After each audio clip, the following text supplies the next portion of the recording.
YouTube, either live or watching later, hello and welcome to you too.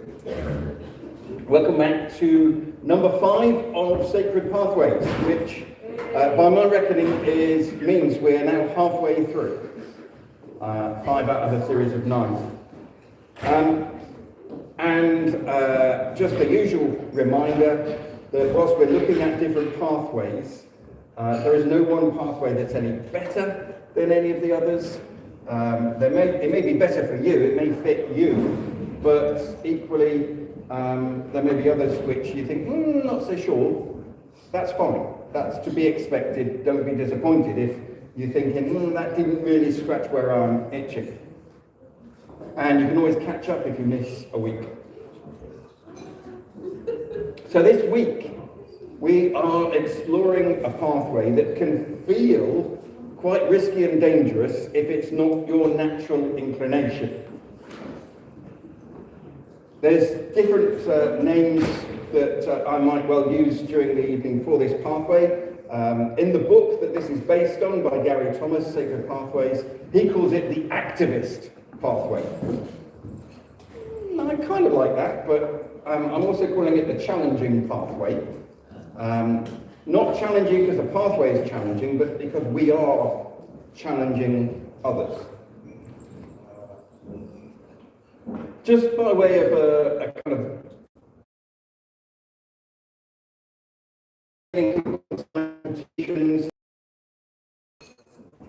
how does that make you feel? Is that agree? To raise the issue of fossil fuel. I'm not this evening going to be advocating superglue and its use. I think part of the answer to how you feel may be linked to how you feel about the particular cause about which they're protesting.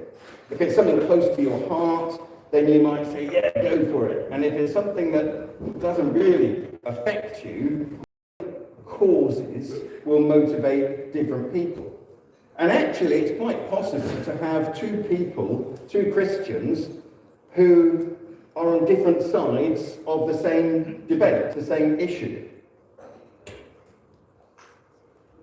The point we're making here isn't which cause is right and which cause is wrong. It's, can you encounter God through this pathway? So two people who might have a very different approach to the same cause may well both encounter.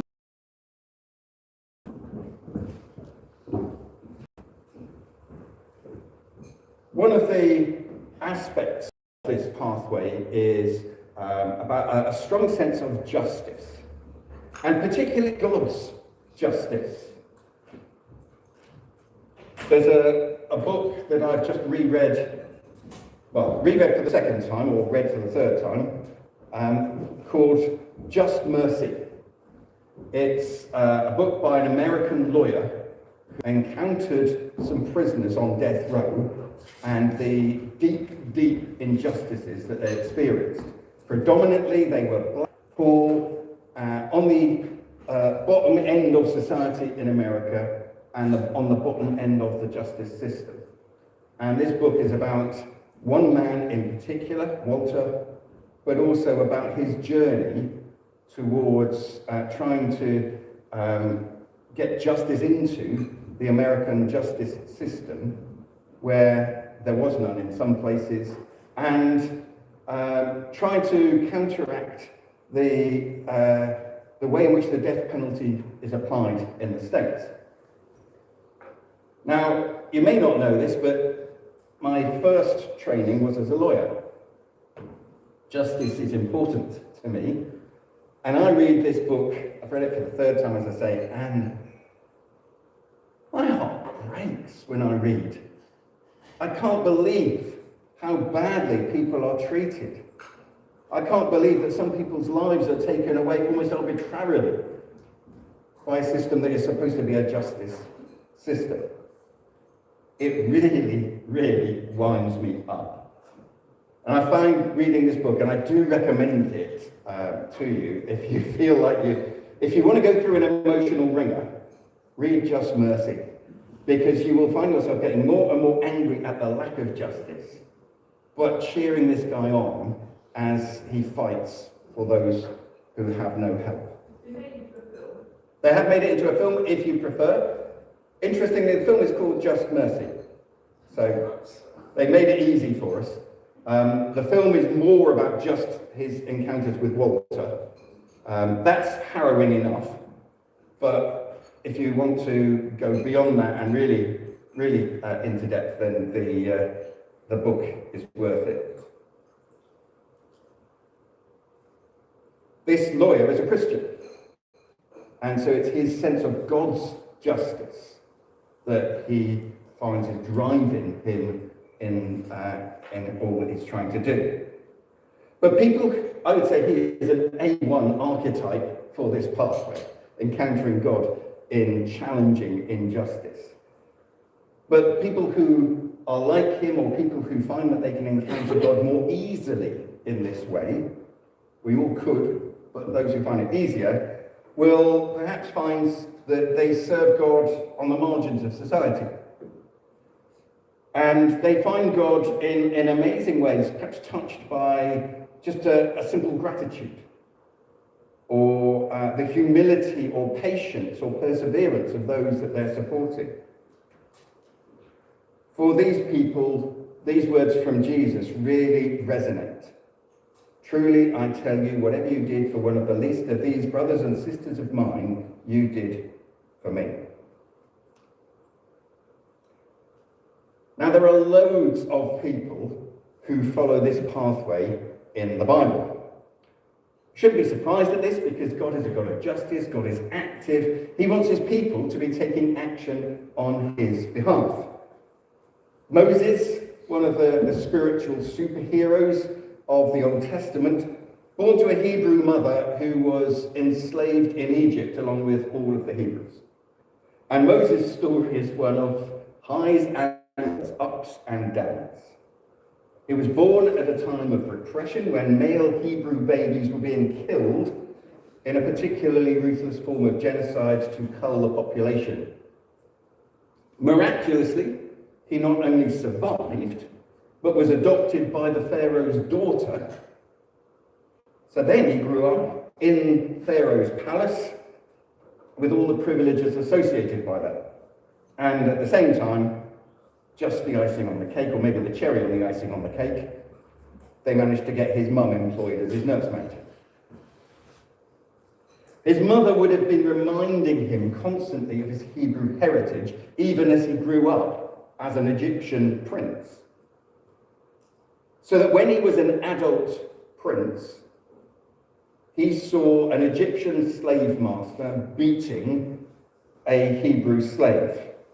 And he took action. He overreacted, he killed the slave master. And suddenly he became a marked man and he fled for his life out into the desert, where I think he thought he was going to fade into obscurity. Decades later, God met him in the desert, in a burning bush that wasn't burning, told him, I've got a job for you, Moses. You're going to lead the whole of the Hebrew nation out of slavery in Egypt, and you're going to tell Pharaoh that he's got to let my people go. And after a seriously reluctant attempt at evading what God was calling him to do, Moses went and did that because he trusted God and he knew this sense of calling. Many of the Old Testament prophets spoke out for justice against oppression and exploitation. See you, Chris. Bye-bye. Lovely to meet you both. Take it easy. And a lot of these Old Testament prophets, particularly the small ones, the so-called minor prophets, I think that's really unfair to call them minor. They're minor prophets because their books aren't very long. They're not minor because they were unimportant. You read Job, and justice rings through. Micah, justice, justice, justice. And these people got themselves into trouble because not only did they speak out, but they spoke to the people in power and told them that justice was important and they needed to look out for the small people, those who were oppressed. But their faith in God meant they could not keep quiet. As we head into the New Testament, Jesus' cousin, John the Baptist, was probably quite an activist. His message was not only to point out that Jesus was God's chosen person who was coming to sort out the problems of the world, but he also spoke out loud and clear against the social ills of the day, against exploitation, against people who were just paying lip service to religion.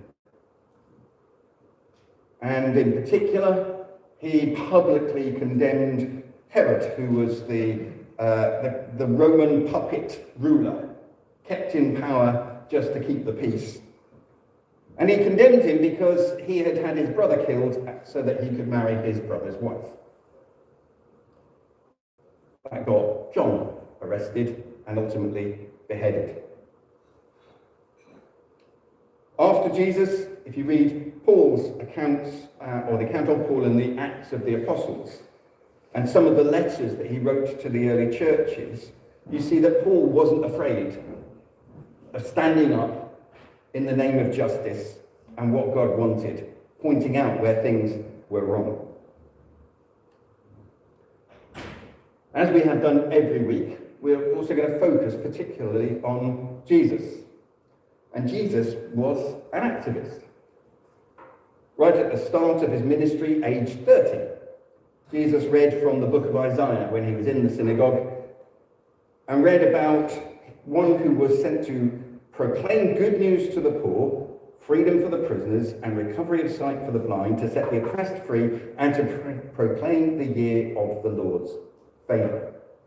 Those words, written hundreds of years before, he said on that occasion, today this is fulfilled in your hearing. In other words, this was written about me. And the next 3 years of his life, he lived out that manifesto. There were loads of religious rules that had grown up. They had a good intention. People who made them wanted to kind of set barriers up to stop people breaking God's law. But instead of God's law bringing freedom, it was then becoming oppressive and repressive of people. People couldn't live a life to the full because of all these rules. They'd become a religious straitjacket. So Jesus cut through these time and time again, regularly breaking the rules, regularly getting into trouble for it with the religious leaders. He was trying to show how God wanted people to be. And he doesn't want people to be shackled by religious rules.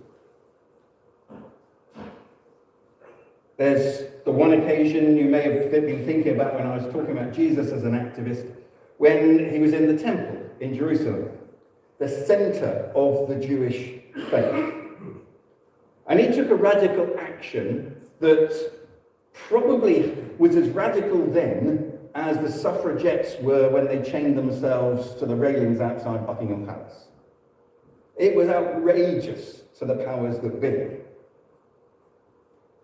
Jesus saw how people were being exploited by the religious authorities of the day, people who'd come to worship God to the temple, and they'd turned the only courtyard that everyone was allowed to go into, the court of the Gentiles, into a marketplace, and were charging high prices for people to buy the animals they needed to sacrifice, or turning in a good exchange rate so that they could buy temple currency, which is the only currency they were allowed to put into the offering.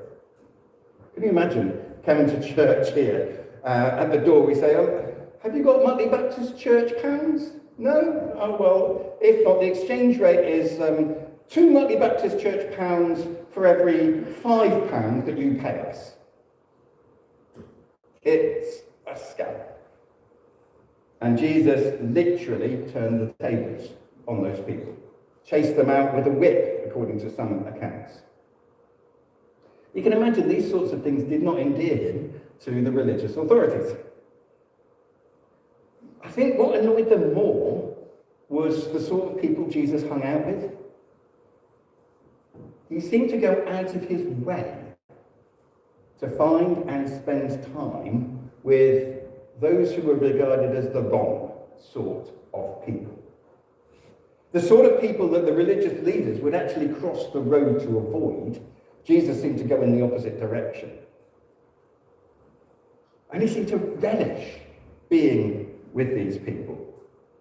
Part of it was that he just wanted to show these people, you are as important to God as anybody else. You matter. Don't listen to what people have told you about yourself. When God looks at you, he sees someone he loves, and you matter. But he was also making a public statement, because he was a popular rabbi. At the height of his popularity, people were flocking to him, thousands at some times, trying to get within earshot of him. And he broke all the rules by going to spend time with the wrong sort of people. In fact, because of that, he got the nickname Friend of Sinners. This is something that the religious authorities called him, and it was meant to be a really big stain on his character, this friend of sinners, because they regarded the sort of people Jesus was hanging out with, tax collectors, prostitutes, people who were ritually unclean, as sinners. That was their collective name for them. I get the feeling that Jesus kind of wore that as a badge. If he had t-shirts in those days, I suspect he'd have made himself one which said, Friend of Sinners, and walked around very proudly with it on. But the people in power felt seriously got at and provoked by all of these things.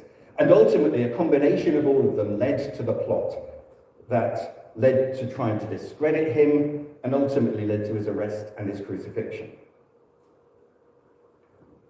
So, where you are around your tables, either have a discussion, whoops, I didn't even move on a long way, this is what I was talking about earlier.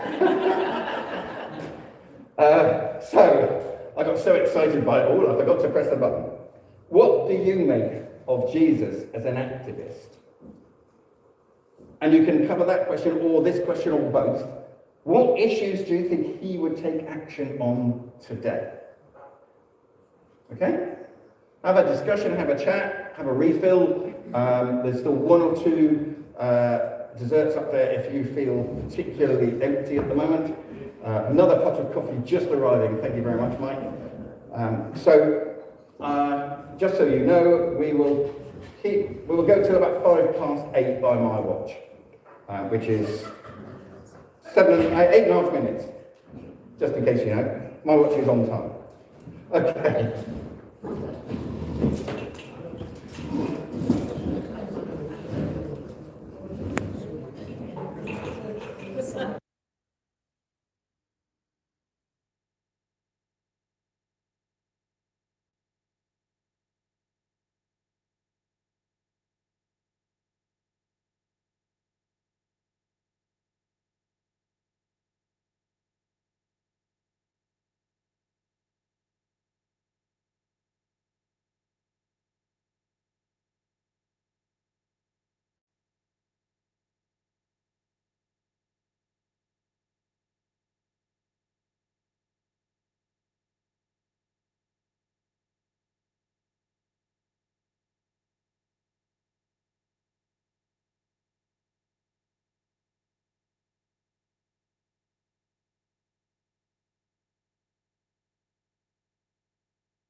Okay, folks, if you could come into land, so to speak.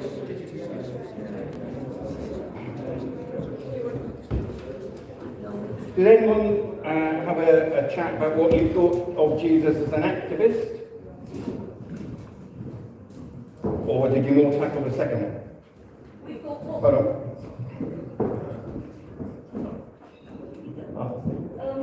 They go on the standard. We sort of looked at what would happen now if somebody came into a meeting.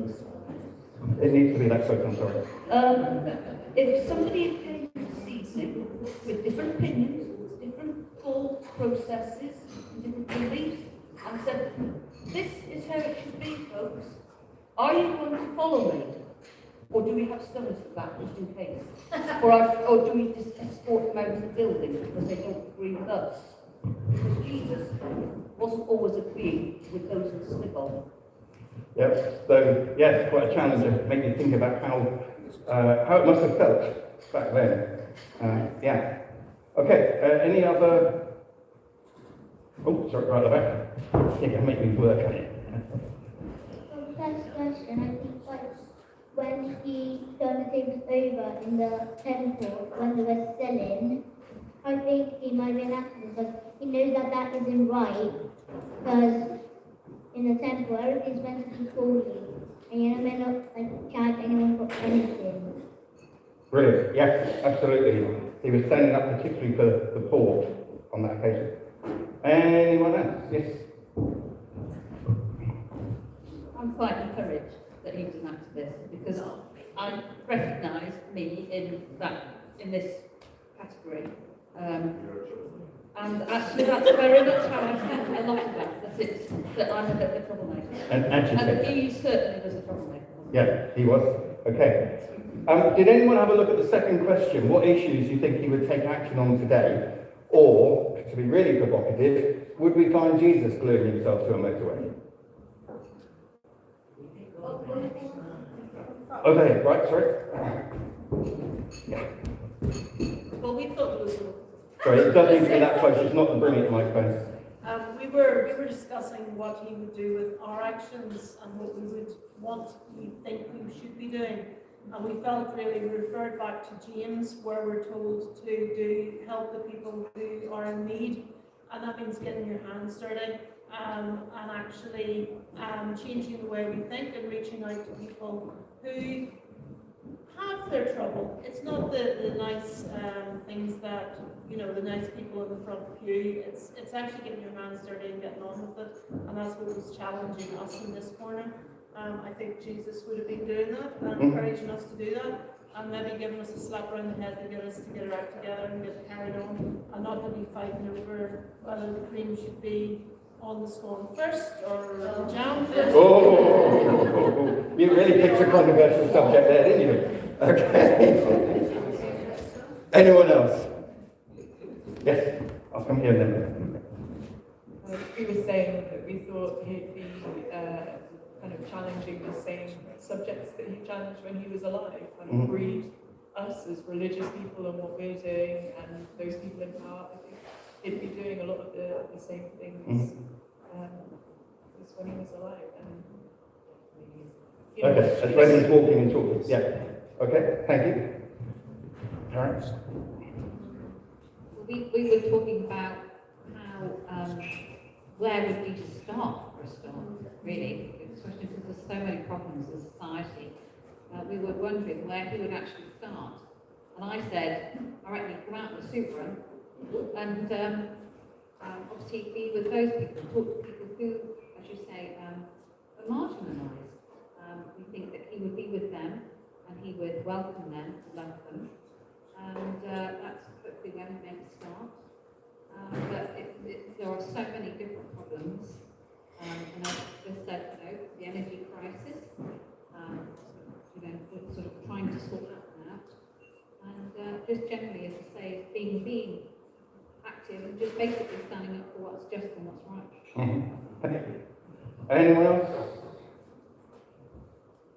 Okay, thank you. Yes.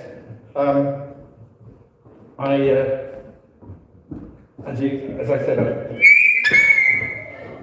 apologies. That was especially for you, Mary. Rule one, never walk in front of the speaker when you've got a live microphone. Yeah, Jesus the activist really resonates with me. So, what sort of actions could we take? I have to say that this has been one of the more difficult ones for me to think of things that we can do in the latter part of our evening, because so much of it is about getting out there and doing stuff. It's difficult to go on a protest march in here, for example. I mean, feel free, but...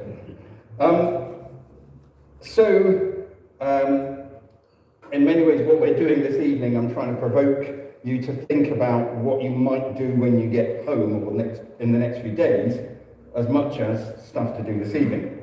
So some of what I'm talking about now will also be picking up a little later. What sort of thing might an activist do when they encounter God? And remember, that's the key thing here. We're not just talking about being active for being active's sake. We're saying, how can I meet God in this? And I think the answer is almost as long as our imagination. And Karen said, where would Jesus start? Well, the issues that need tackling are multiple. So I would say start with what burns inside you. What are the issues? What are the causes? What are the things that when you hear about them on the TV, you perk up and oh, or you read about them and you think, oh, or the things where you feel completely powerless and it really, really annoys you that you can't do anything about them. There are many organisations that are campaigning on all sorts of different issues. I'm not going to say if there's an issue, there's a campaigning organisation on it, but probably there would be. So if there's something you feel passionate about, the chances are there's a group of people who feel the same way who are trying to work on that. The art is, in this pathway, not just getting on board, but looking for God in it. And I would say that one of the ways that I find God is actually just that sense of resonance with his sense of justice. That sense of being where Jesus would be, doing what Jesus would do, being with the people Jesus would be with.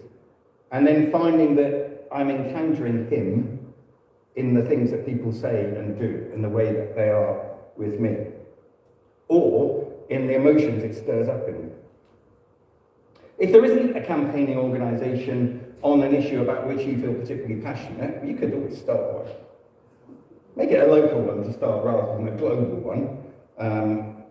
But if you think, no, I couldn't do that, let me just say two words. Greta Thunberg. One of the easiest and most effective ways of making a difference is actually writing. Writing a letter, an email to your local councillors, to your MP, to the government. Almost certainly you will get a response. MPs, by law, have to respond to everything that you send to them. When I have written to my MPs in the past, sometimes I've got a response back which feels like a very political response. They answered the questions I wasn't asking. Or probably a researcher looked up on Google and sent me a whole load of stuff that was irrelevant to the question I was asking. But they have to answer, and more significantly, politicians put a lot more weight in your letter than just you. Because they assume that there's a good number of other people who feel the same way that you do, who didn't bother. What that means if we were all collectively to write on a particular issue means that actually what we do is multiplied a bit like loaves and fishes. in the hand and in the imagination of the politicians, who are, many of them, servant-hearted, wanting to make a difference, but also they want to get re-elected. And we've got that power, albeit only once every 4 years or so, but we do have that power. You've almost certainly heard, if you're part of this church, of a number of the things that we do here, working with people who society has managed to push to the margins a little. And so some of the folk who come to Bigger Table, people that we meet out on Soup Run, some of the people who come to Warm Space, and many of the other activities that we run at the church here, some of the focus similarly, are people who are on the edge, people who need others to help them. And you could be part of that. One of the sheets over here lists some of the activities that go on the church premises here, and you could get involved. I don't think we've ever thought we've got enough people to help. There's always something that you could do. One of the interesting things, to change tack slightly, about big business, multinational companies, who sometimes seem to operate as if they're above the law. I'm not going to name names, just because of legal reasons.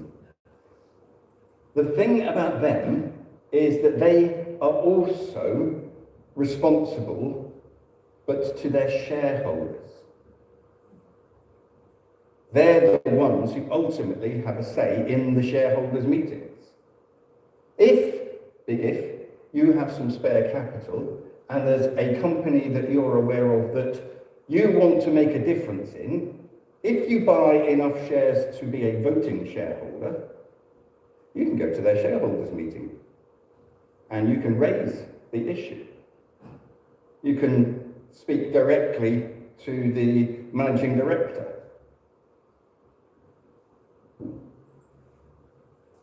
You could perhaps communicate to the other shareholders and ask for a change of direction or policy or a more ethical approach. Or maybe you have a pension. You might not be drawing it yet, but you're working on it. Nowadays, we have a lot more say in the sorts of investments that our pension pot holds. You could change to a more ethical investment pot, which has two advantages. It means that your money is going into a more ethical sort of business, but also it means that the other businesses are having shares sold, which drops their share price, and they don't like that. And so you're sending a message as well. If you are a registered voter in this country, and by the way, you will need photo ID for the next elections onwards, just in case you haven't yet, you can take part in what they call a democratic process. Now, we may wonder whether my vote makes a difference. But actually, when you add them all up, there may be thousands and thousands of votes cast in each constituency or each ward, and no one would vote. Don't waste it. Use it. You may think, well, in the ward or the constituency in which I live, the margin of majority that the incumbent has is so high, it's not going to change. Well, we've seen big swings before. It would be a real shame if in your constituency or your ward, what you were voting for, the candidate you were voting for, didn't get elected by one vote, and you didn't vote. I've mentioned before walking prayers. Not necessarily walls of Jericho march round enough times and the whole thing falls down. but praying around a particular area. And they're a way of us being active in our faith as well as praying. Walk around your community or walk your regular walk to work or to the shops or whatever it is. Look around at all of the different businesses, all of the different organisations, and pray God's blessing on them. Pray for change where you think change is needed. Pray for justice if there is an injustice that's being perpetrated. Or you could be even more targeted and go to somewhere where you think you want to make a point. There are some people who have more or less lived on Parliament Square, on the grass bit outside the Houses of Parliament, for years because they have wanted to make a political point. I'm not suggesting that's what you need to do, but you could go to the head office or the local branch of a particular organisation that you feel that you want to see a change in. And you could get a petition up of others that would say, yeah, I want to do that, and hand it in. Or you could make yourself a nice big placard and stand outside and just wave it at the people who come in, peacefully, because they're changing the law to make it more difficult for us to protest. But you could equally turn that into an activist prayer walk, just walking around the building and praying that God would bring about change in the hearts of the people there. And if you can get enough people on your activist prayer walk, you could get the local news involved or the local TV, because they always like a good protest. Like global warming. Like global warming, exactly, Chris. Like a modern way, when people were saying, a couple of people complained about, what's council want to cut these trees down? Why? Oh, right, yes, about all the complaints about the trees. And it's been the most supported protest by just a few to start with, but now you're looking at over 10,000, 11,000 people. So that protest has gathered momentum, but it started with just a handful. Yeah. And it's been on local news and national news Mhm. and in national newspapers, purely from people saying, hang on, this is not right.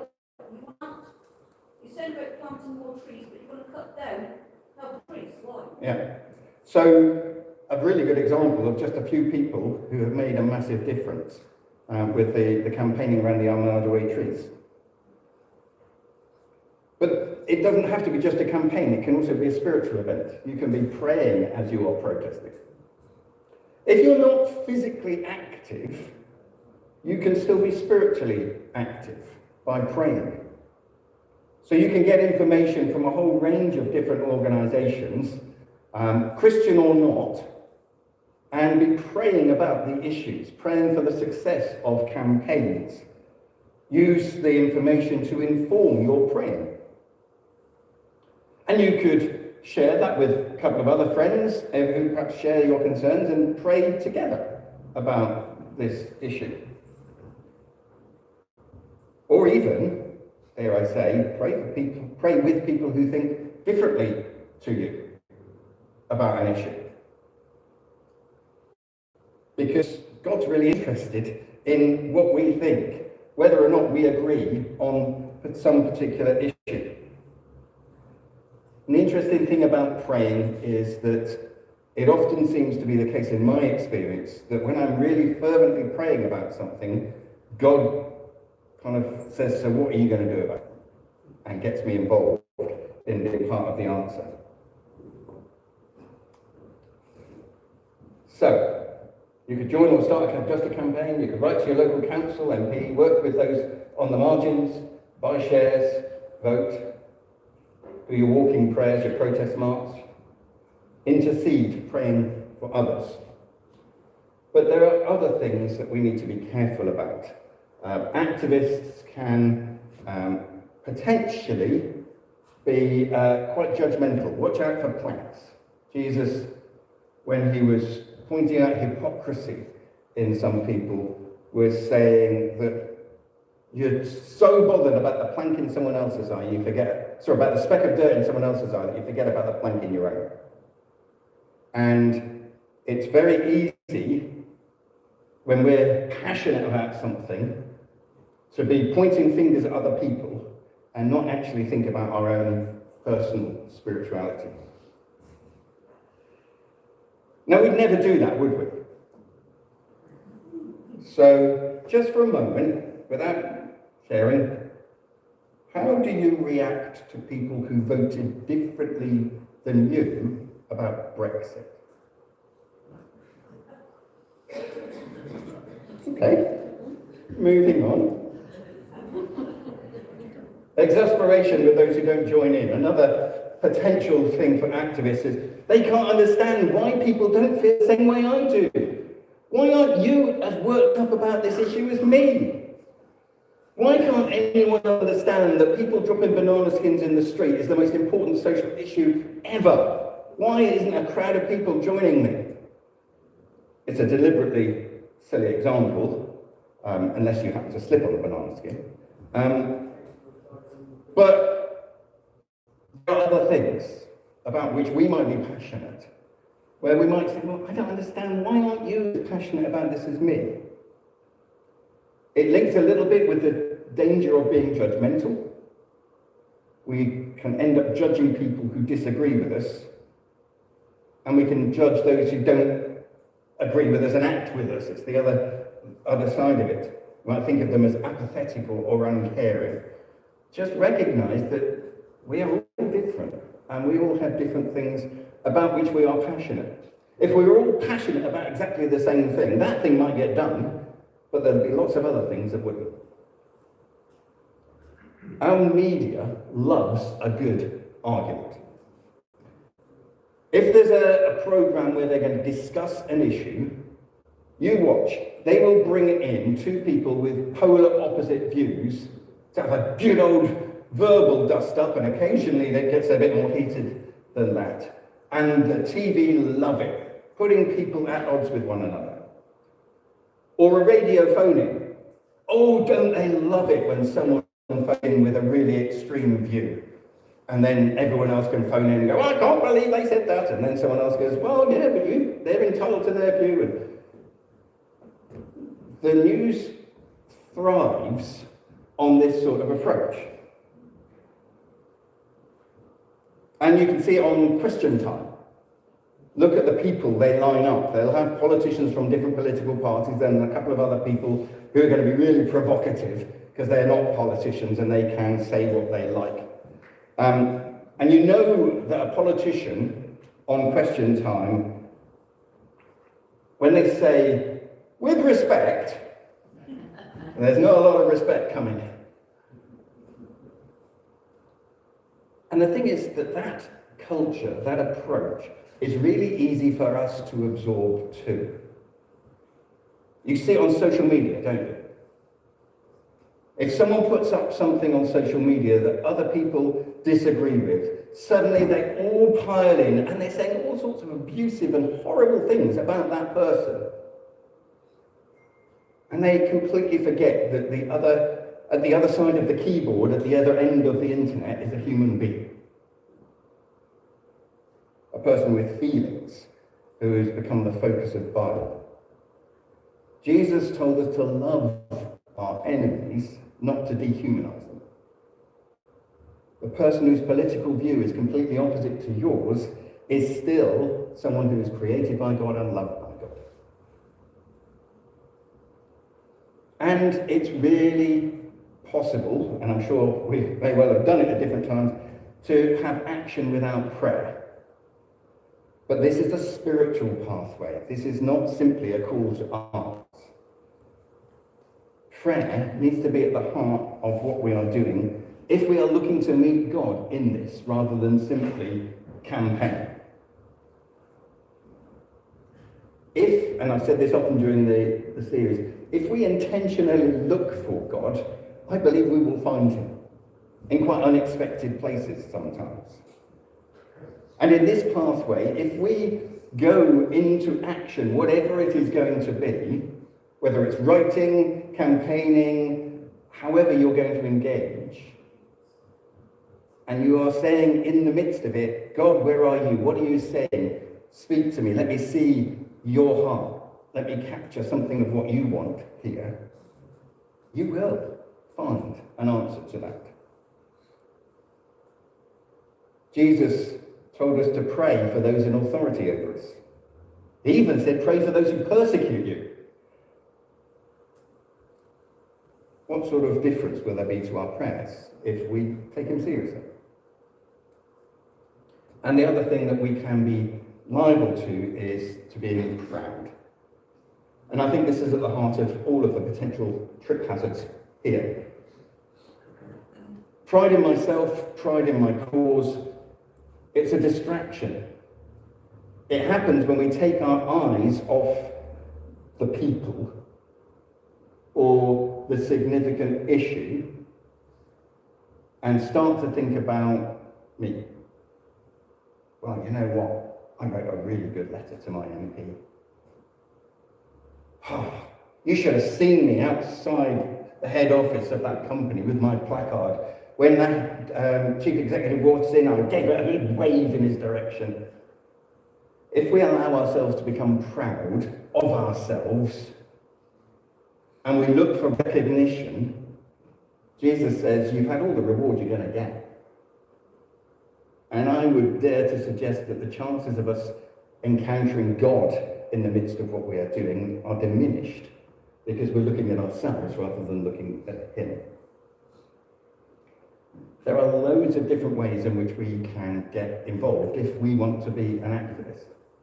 We're going to hear from Ketty and then Steve now, who are going to tell us about one of the ways in which they are active in Plymouth.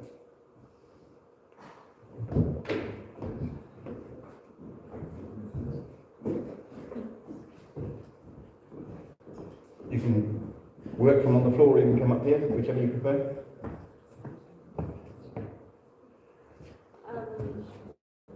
Okay, can you hold it that way?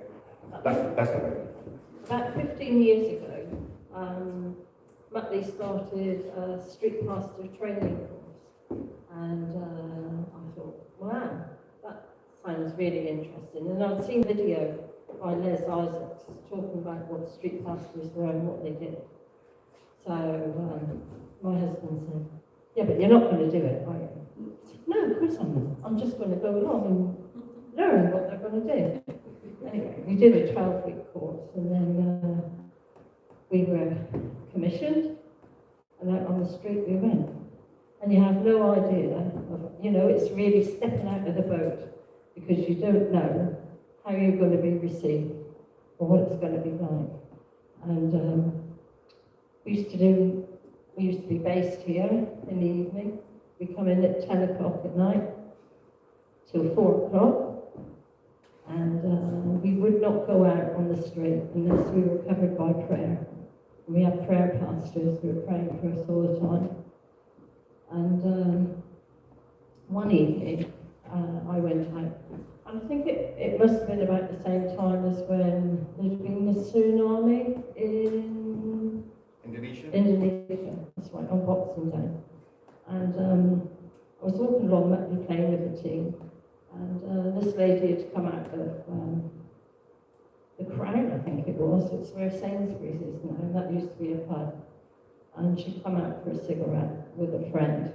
And she asked, what are you doing? So you explained you're a street pastor. You come just to look after people.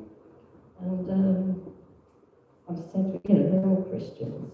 And she said, well, why did God let that tsunami happen?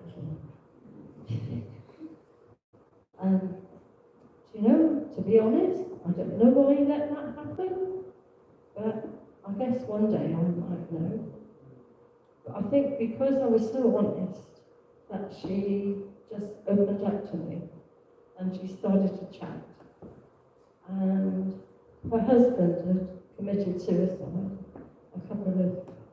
I think it was a year or so before, leaving her with a 7 and a 5-year-old children. And she said, how do you explain to the children that Daddy didn't want to be here? And I just listened to her, and I just said, would you like me to pray for you? never done that in my life before. And she said, yes, please. So I asked her name and the children's name, and I just prayed a very simple prayer, you know, just a couple of lines. And afterwards, she said, she opened her eyes and she said, that was wonderful. And she said to her friend, let her pray for you. Oh, my word. But, you know, you just don't know what you're going to meet when you're out on the street, but it's so rewarding. And I'm sure Steve will tell you a lot more.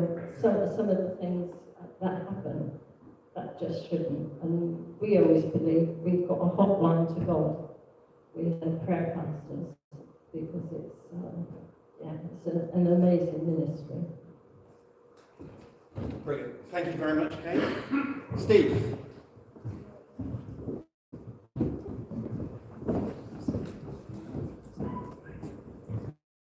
I will, because as Kate said, it is a great ministry, and when Kate goes by seeing God in that work, you'd be amazed the number of times you feel as though you're at a lost cause. You're trying to get somebody home who's completely incapacitated. You have an interesting conversation, you get put on the spot by the most obscure question you can think of, because you know they're just trying to challenge you to have an argument. And we have got the prayer pastors behind us, and if we didn't have them, situations would not get resolved as quickly as they do. I could talk all evening about it, but I won't. And when you're out there and you get challenged, you are aware that God is around you. And one of the things that I forget often is actually while I'm stood there and I'm listening to this person, if they were having a go at me, they don't very often, I think, well, actually, if I pray. And if you just stop there and do it, and as long as you don't confront them, I have, don't get me wrong, when they've challenged or been rude to some of the people I'm with, I will stand there and challenge them. Not aggressively, I know you find that hard to believe, but sometimes you have to challenge them, because they don't have a right to be as rude as they are to us when we are not confronting them. But you are always aware that God is there. Equally, I'll do Supron. I've got into that because of COVID. Okay? I've never thought about doing Supron, but honestly, because Kate and I are married, we didn't have to self-isolate, so we could sit in the same car and we could do things. But when we were asked about that, I can't say I immediately jumped at it. So you pray about it, and then you get the feeling that God is there. When we go out on Supron, initially you're always a little bit apprehensive about it, because you never know what you're going to come across. And again, as I'm sure Karen and Adrian will agree with me, there are times when people are a little bit feisty. Not necessarily with us, but amongst themselves, and where they're trying to get the stuff out, and you're just thinking. And of course, you only got to pray, and 9 times out of 10, you're aware that the situation is suddenly calm, and I know a lot of people would go, well, it's all just coincidence. It happens too frequently at the time you need it most for it to be coincidence. And it's just amazing that, the people we meet, who are we to judge where they're from? 99% of them are so appreciative of what we do. You have some really great conversations, and sometimes they just open up. And the conversations that you have, you go home at the end of the night and you just sit down, I did, like sit down and reflect. I do it at Street Pastor, and you just go, do you know what? I didn't realise God was in that conversation. But it's just amazing, and the reason why I keep doing it, and I don't care whether it's raining or not. I know on a Saturday night or even on a Wednesday night, you could be sat there and you think, yeah, it's really nice and warm, and look, it's chucking it down with the rain. I'm now going to go and spend 6 hours or 3 hours outside in the rain. Why would you want to do that? Well, because you know there's going to be people there that, what would Jesus do? He wouldn't care whether it was raining or not, would he? He would go out to meet the people. I know we're Christians, sometimes we have conversations with them, but it's just the reward that at the end of the day, and I don't do it for recognition, it's just that you feel that you've helped them, and just from the appreciation that you get from them, it's just great. Very last story, right, is John Parsons on Eamon. He was brilliant. He came out the first time, and he just wanted to see what it was like. So he was in the car with me, We did the first stop, which is always the busiest one, at Central Methodist. And we got in the car, and he said, wow, he said, I never thought people would say please and thank you. They're just people. They're in the situations there for a whole host of reasons. But 99% of them say please and thank you and are really appreciative. So, yeah, seek God on Saturday nights and the Wednesday nights when we go out. But prayer is the key to it all. And, you know, He's got our back. So, there you go. Thank you very much, Stephen Kay. Give him a big thank you. Brilliant. Thank you. The Soup Run also have a prayer team behind who are praying as they go out on WhatsApp. And if you feel like you could join the WhatsApp group, then have a word with Karen, and she can add you to that. And you get pings throughout the evening, updates from the team as to how things are going, to remind you to pray. We've got a few things that you could look at and or take away. But first of all, I just want to draw your attention to this. There's a poster just above Mike's head over there. I think in almost every room in the church now we have these posters which list our 6 values, and then at the bottom say treat one another with respect, kindness, care and compassion. I love the fact that our 6 values are in virtually every room in this place. But I printed this off today because I realised I didn't have one in my office, which is something of a mistake. But then I couldn't find it on the printer. So I printed another one that is now up in my office. And then when I was sorting the stuff out this evening, it was underneath a pile of other things I'd just printed. But it just struck me suddenly how many of these values are actually, they fill a lot of what we do when we talk about the sacred pathways. But just think for a moment about this pathway in the context of us being God-orientated, lovingly inclusive, ethically motivated, generously big-hearted, people-focused, and playfully creative. I hadn't planned to say that, but since it was on the bottom of my pile of paperwork, it just felt like it was right. As I said earlier on, one of the difficulties with this next section of the pathway is that it's not easy to come up with things that we could do here and now. I did have one idea, but I came up with it too late. But I'll mention that a little later on, and it may be something you want to do. So, in some ways, what this is a taster, an opportunity to provoke you to think about what you could or couldn't do, and then to go away and put them into practice. So, I said earlier on, think of a cause that is really dear to you, important to you. It could be the environment, it could be any number of different things. And there are almost certainly campaigning organisations that relate to that. So I've got a list over here.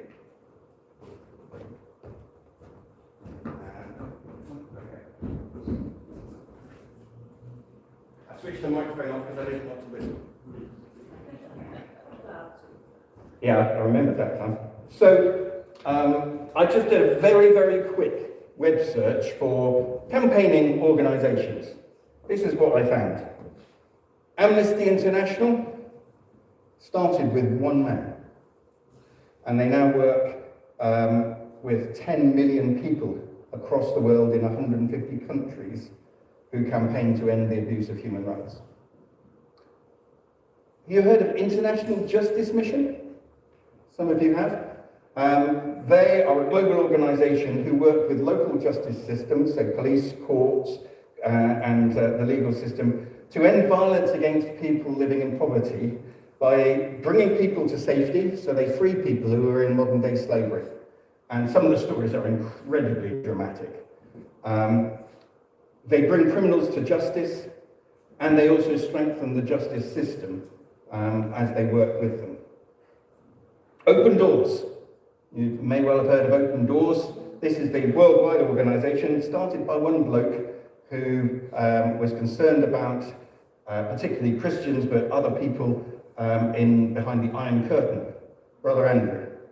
If you've never read God's Smuggler, then have a read. I'm sure Mike's got some copies of God's Smuggler, probably second-hand. And started off in a little Volkswagen Beetle smuggling Bibles. And now there is a global organisation, Open Doors. They say that over 360 million Christians suffer persecution and discrimination, and Open Doors works in more than 70 countries, providing Bibles, emergency relief, helping persecuted believers, and helping us to pray and campaign on their behalf. The Trussell Trust. Have you heard of Trussell Trust? Food banks. Did you know they also do campaigns? They have a campaign whose aim is to end the need for food banks in the UK. Amen to that. And they're working with communities across the UK to campaign to change the things that are leaving people without enough money for life's essentials. Liberty. Anyone heard of Liberty? An independent membership organisation of campaigners, lawyers and policy experts who work particularly to protect the rights and hold the powerful to account for justice in the UK, and they will often campaign on behalf of people they believe have been wrongly convicted. Jo Cox, the MP who was murdered. There's now a Jo Cox Foundation in her name. I love this opening sentence from their website. We believe that a kinder, fairer and more connected world is possible. Oh man. Underpinning this belief is the understanding that we have more in common than that which divides us. Oh man.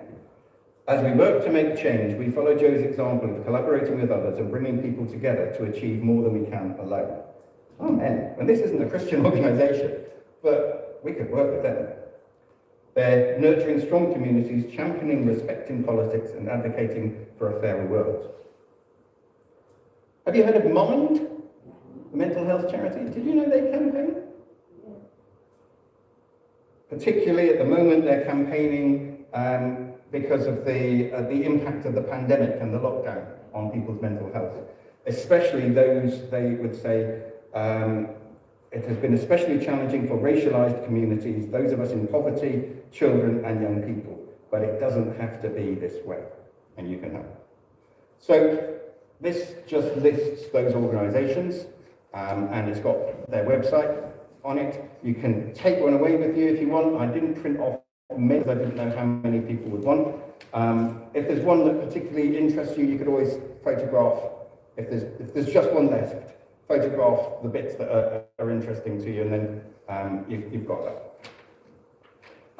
Over here, on some Mutley-headed paper, are the contact us for the local MP, depending which ward you're in, assuming you're in a Plymouth ward, and also a little bit of information about your local councillors and where you can find out who they are.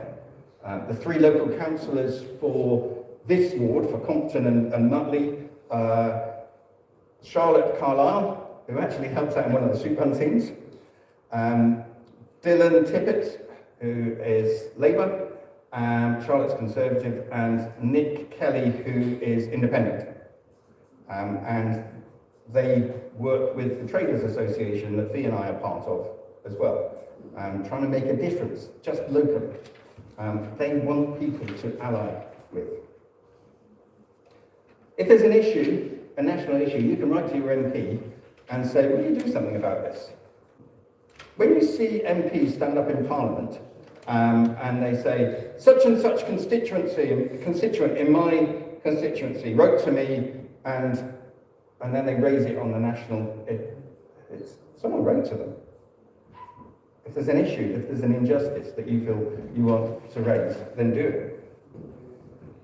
There's some information here about some of the, if you're activist activities that you could take part in here. So some of the transformational ministry stuff that Fee is involved in. If you would like to, Fee is always looking for volunteers. You all know Fee. Soup Run, Karen is, do you need more volunteers on Soup Run, Karen? You never have too many. Never had too many, okay. So even if you don't feel like you're able to go out on the street run, you could come with helping packing the pasties and everything beforehand, or you could join the prayer team for that. And street pastors, if you want to know more about that, speak to Steve or Kay and they can tell you about them. And you don't have to be a street pastor, but you could be a prayer pastor. And you heard about the impact that has. There's some information there about Eco Church. A while back we took the decision, we wanted to become Eco Church. Poor old John Spicer has been working behind the scenes with a mammoth task of trying to assess this church and represent us to the Eco Church organisation as whether we qualify for the first of the 3 awards, the Bronze Award. I'm sure John would love to have some people come alongside him and help. If the environment, if ecology, if the creation care is really important to you, there's some information about that there. Talk to John. He would love to hear from you. There's some maps, printouts from Google Maps, give them their due, of Plymouth. Some are of the whole of Plymouth, some are more local to here. You could do, if you want, a little finger prayer walk, a bit like our finger labyrinths last week. Just kind of follow your finger along the roads, and if it's an area you know, think about the businesses, think about the places, the people that you will be passing as you, in your imagination, walk those places. You can do that at home as well. If you've got internet access, you can do it on your computer screen, on your tablet, on your phone. You could take one of those if you want and have a go at that so that you can prayer walk even if you can't get outside. I've got some newspapers here. I was blown away with how expensive some of these newspapers are now, but let's not go into that. If you want, come and grab a page or two from the newspapers and look for an issue where there is a question about justice or some action needing, or someone is concerned about something, or someone is celebrating something. There's an awful lot of news out there. Take it back to your table, have a read, see what it provokes in you. Pray about what that provokes in you. Bring that to God. The one thing I had thought of at the very last minute was the acts of random kindness. The idea that you just think of something kind that you could do, and you do it randomly. So what I was going to do, had I thought about it soon enough, was to get some pebbles and give you some permanent pens, and you could write on the pebble something positive, something affirming, something kind, and then just leave that pebble out for someone to take. It could be a verse from the Bible, it could just simply be you're amazing, or God loves you, or whatever you feel like. And let someone take it. We did it something similar a while ago in a service, and I put ours on just on the edge of our front lawn. A few times it got turned over because I put something on the front and then to encourage people to turn it over. So a few times it got turned over and then put back again, but then it vanished. And I thought, brilliant. I hope that someone's been blessed by it. But it may not be pebbles. It could be anything you can think of. A kindness that you could do for another person. And you don't need to get the credit for it. You could simply do something thoughtful for other. If you want ideas, then the 40 Acts website, which is done over Lent anyway. There's a 40 Acts website, has loads and loads of ideas from all the years that they've been doing it. If you just go on their results. Okay, so 40 Acts website, Acts, A-C-T-S, 40 Acts. So it was designed to be something you could do, 40 different things you could do during Lent, but they've got a back catalogue that you can look at, so there's a whole load of different ideas, some big, some small, that you could do. So thank you.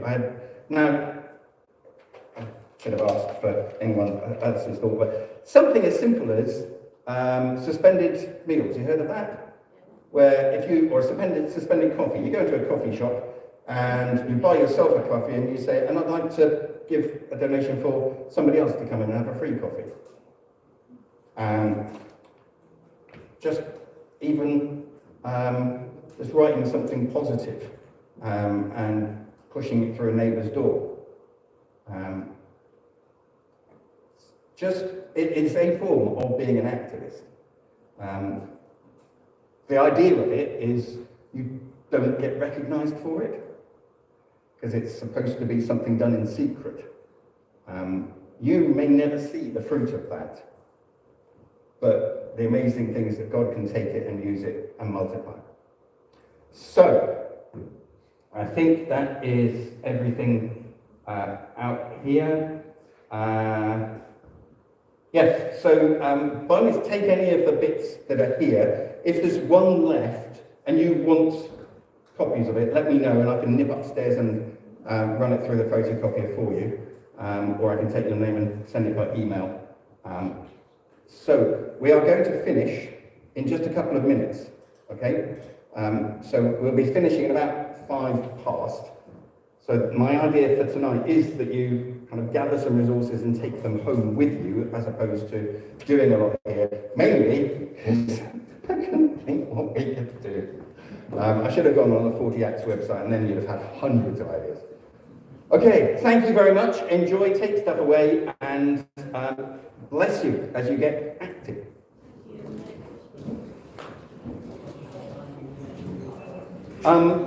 Jeremy isn't here tonight, so something activist, an act of kindness that you can do is to help set up the room.